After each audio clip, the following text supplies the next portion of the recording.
Finally, as the broadest and deepest question, it is also the most originary. What do we mean by that? If we consider our question in the whole breadth of what it puts into question, beings as such and as a whole, then it strikes us right away that in the question we keep ourselves completely removed from every particular individual being as precisely this or that being. We do mean beings as a whole, but without any particular preference. So for him, there's no differentiation between an elephant and a human. Being is being. Still, it is remarkable that one being always keeps coming to the fore in this question, the human beings who pose this question. And yet, the question should not be about some particular individual being, given the unrestricted range of the question. You see what he's saying there? So, because the range of the question is so large, we need not narrow it down to just humans. Some elephant in some jungle in India is in being just as much as some chemical oxidation process on the planet Mars, and whatever else you please.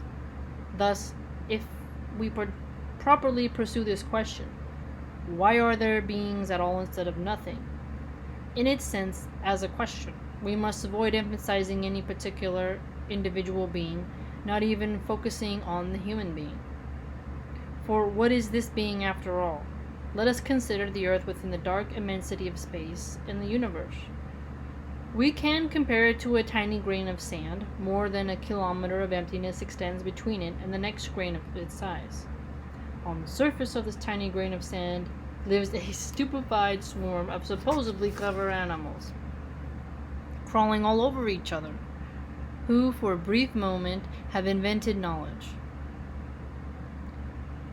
And what is a human lifespan amid millions of years? Barely a move of the second hand, a breath. Within beings as a whole, there is no justification to be found for emphasizing precisely this being that is called the human being, and among which we ourselves happen to belong.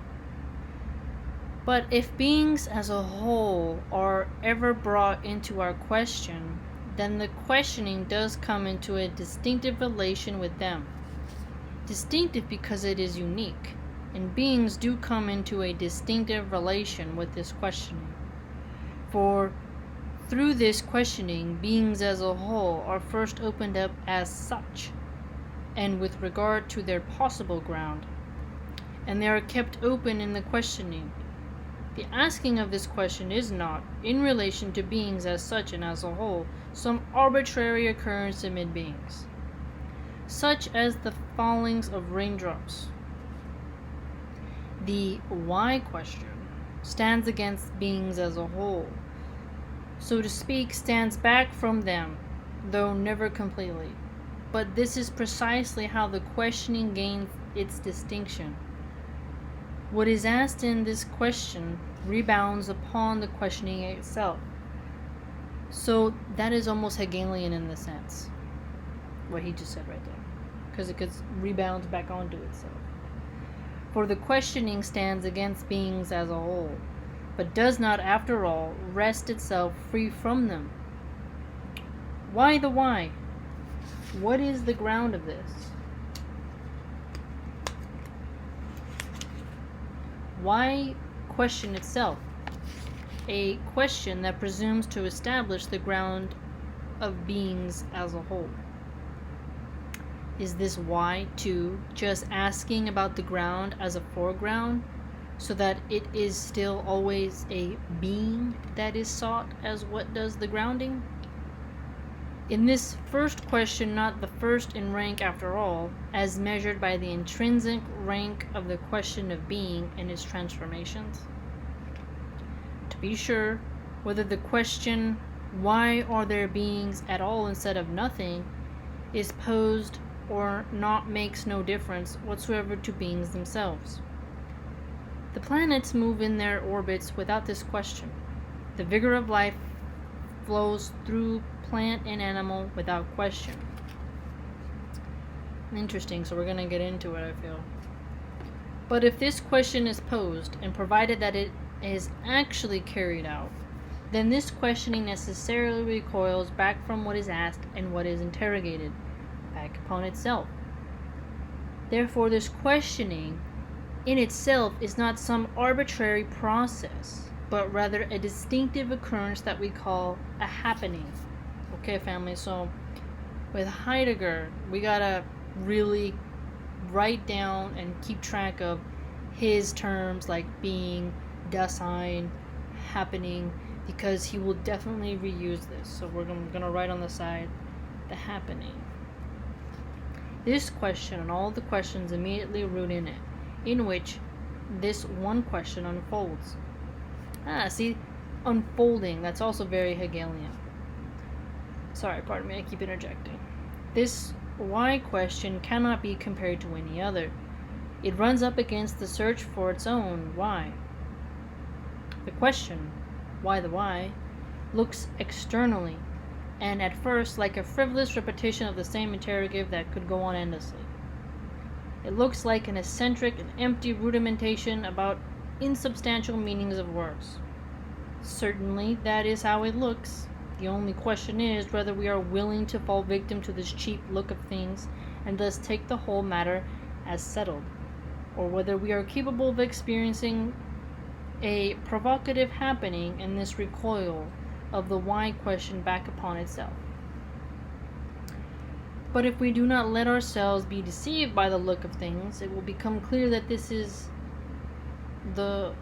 why question, as a question about beings as such and as a whole, immediately leads us away from more toying with words, provided that we still possess enough force of spirit to make the question truly recoil into its own why. For the recoil does not, after all, produce itself on its own. Then we experience that this distinctive why question has its ground in a leap by which human beings leap away from all the previous safety of their Dasein, be it genuine or presumed. The asking of this question happens only in a leap, as the leap, and otherwise not at all. Later, we will clarify what we mean here by leap. So let's write down leap. We're going to have to remember that. Our questioning is not yet the leap, for that it must first be transformed. It still stands unknowing in the face of beings. For now, let this comment suffice. The leap, sprung, of this questioning attains its own ground by leaping, performs it in leaping. So in German we have springet, springend, wirkt. According to the genuine meaning of the word, we call such a leap that attains itself as ground by leaping an ordinary leap, Ursprung, and attaining the ground by leaping, because this question, why are there beings at all instead of nothing, attains the ground for all genuine questioning by leaping, and is thus an ordinary leap. We must recognize it as the most ordinary of questions, Ursprünglich, and forgive me if I don't pronounce that right in German. As the broadest and deepest question is the most ordinary, and conversely, in this threefold sense, the question is the first in rank. First in rank in the order of questioning within that domain which the first question definitely opens up in the grounds, giving it its measure. Our question is the question of all true questions, that is, of those that pose themselves to themselves, and it is necessarily asked, knowing or not, along with every question. No questioning, and consequently no single scientific problem, either, understands itself if it does not grasp the question of all questions, that is, if it does not ask it.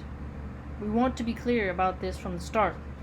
It can never be determined objectively whether anyone is asking, whether we are actually asking.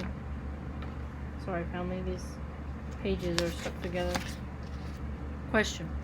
That is, whether we are leaping or whether we are just mouthing the words.